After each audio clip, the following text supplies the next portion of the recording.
sa'yo.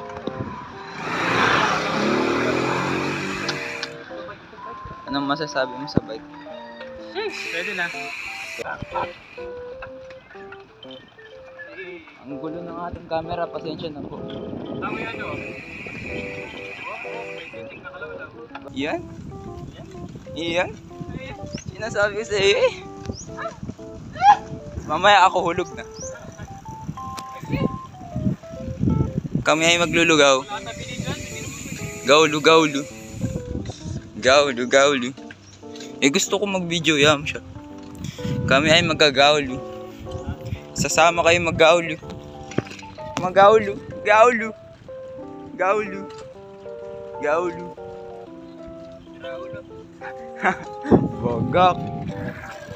Makaingay. Diyos ko. At nandito na po tayo sa Gawlu. O lugawan. Tingnan natin kung meron pa. At apakatagal nun.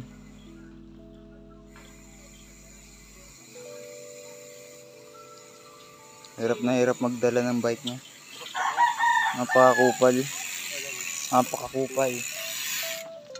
Purot. Eh, ako rin muntik na. Yan ang kanyang may wagang bike, guys. Bano. Tara. Lugaw. Uy, iba yun. Wait lang, uyawam. Paparada lang ako. Ito ating opports. Dala-dala ang ating bagong. Yung previous na ano. Suri ka! Mag-suri ka! So what is up sa inyo mga boss? So yun, nakawin na nga pala tayo ng bahay at nauwi na natin yung ating bagong project bike. So ito, papakita ko sa inyo yung ating project bike at i-review natin. So let's go! So ayan na nga. At nauwi na natin ang ating project bike. So ngayon mga boss ay papakilala ko muna sa inyo yung ating bagong project bike. Ayan. So ito nga pala ay size 26 alloy Phoenix na ang frame set. Ayan. So ang issue lang nito ng frame set niya is di na nagbabounce. Ayan. Pero mukhang solid pa naman eh. Kung di pwede siguro ma-i-repack na lang. Ayan. So ayan. Dako naman tayo dito sa kanyang saddle. Ayan, di ko alam kung anong saddle to eh. Ayan, pero medyo okay pa naman. In good condition pa naman. Meron nga lang ditong sira. Ayan. Wait. Ayan. Hindi, mag-focus. Ayan. May sira lang. May tapyas lang dito. Pero all goods pa rin naman yan. So, ayan. Alloy na rin ang kanyang seat post. Ayan. Send ko na seat lamp. Tapos, ito naman tayo sa kanyang handlebar. Ano siya? Wide bar na straight. Ay, long bar. Long bar siya na wide bar. Ayan. Size 720mm na steel. Steel pa eh. So, ito ang kanyang Trubative. Ayan. Trubative ang kanyang stem. Tapos ang kanyang di ko alam kung ano yung kanyang itong kanyang headset, pero ball type pa rin siguro to, hindi Corona. So yan ang kanyang top cap is Ragusa. So ang plano natin dyan is puputulan din natin yan, syempre ilo-lowered forks natin. Ayan, kasi naman taas eh, para may forma din. Ito may kasama din gato, di ko alam kung anong tawag dito. Ano bang purpose na to? Comment nyo nga guys kung anong purpose. Ayan, tapos ang kanyang handle grips, ayan, okay pa. Tapos dako naman tayo sa kanyang mga shifters. Itong kanyang shifters ay 3x na Shimano. Ayan, mukha pa namang bago eh, pero di na natin kailangan, tatanggalin na natin, i-convert natin yun sa 1x. Pero di ko alam kung makakahanap tayo kung iwa 1x natin ang crank niya, or ganito pa rin na 3x pero wala ng FD. So ito ang kanyang shifter, Shimano. Di ko alam kung gumagana pa, kasi nung i-try namin kanina, sabi nung napagbilhan ay kailangan lang daw ipatono, pero kanina hindi nag-shift. Ayan, so kanyang shifter ay SIS na, di ko alam kung luma na ata itong version eh. SIS index na Shimano, 7 speed. So ayan, meron naman siyang preno sa harap, ay sa likod, pero sa harap naputol yung wala kasi walang kasamang caliper sa harap. Ayan. So, ayun. Punta naman tayo sa kanyang wheelset. So, sa harap ay naka Maxxis Ardent. Ayan, Maxxis. Crossmark pala. Crossmark na size 26 by 1.95. Ayan. Medyo pudpud na rin pero pwede, kaya pa naman yan. Di pa naman ganun kapudpud na 0%. Siguro nasa 20% ganun. Pero Maxxis yan. Syempre tatagal yan. Tapos, ayan, kalawang ang hub, naka-quick release naman. So, ang gagawin natin dito is, papalitan natin siya ng hub, tsaka ng mga rayos. Ayan.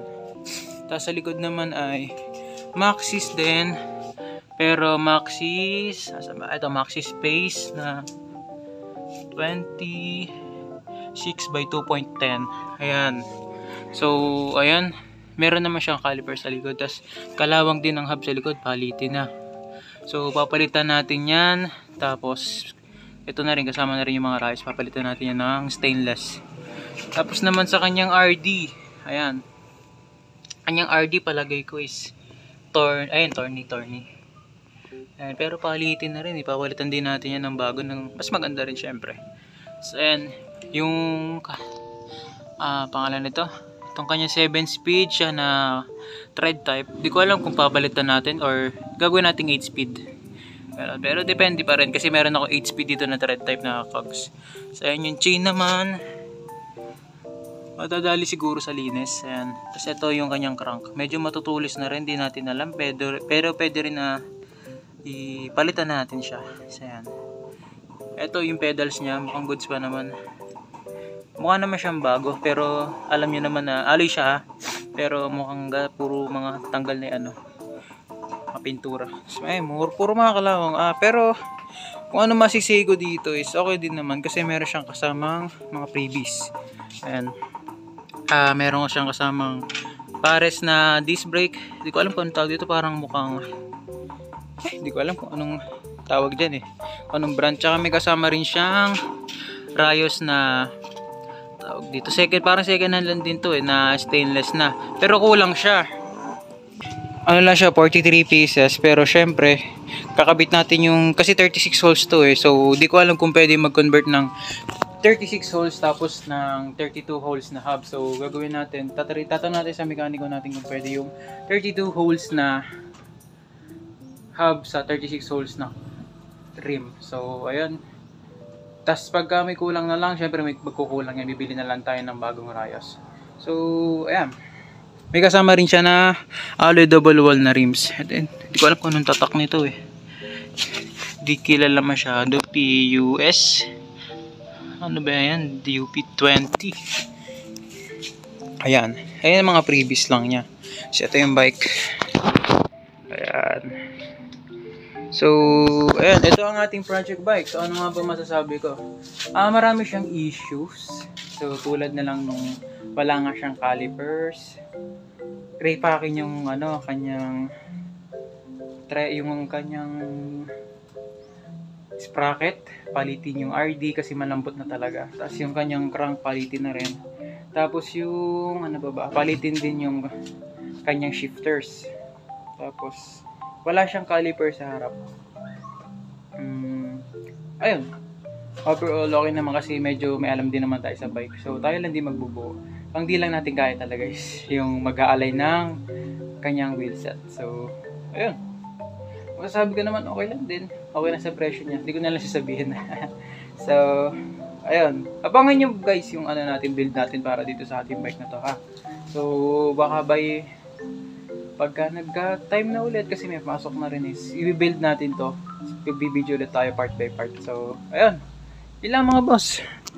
Medyo okay naman. Maganda na. Solid na rin to solid na rin yung kanyang bike na to.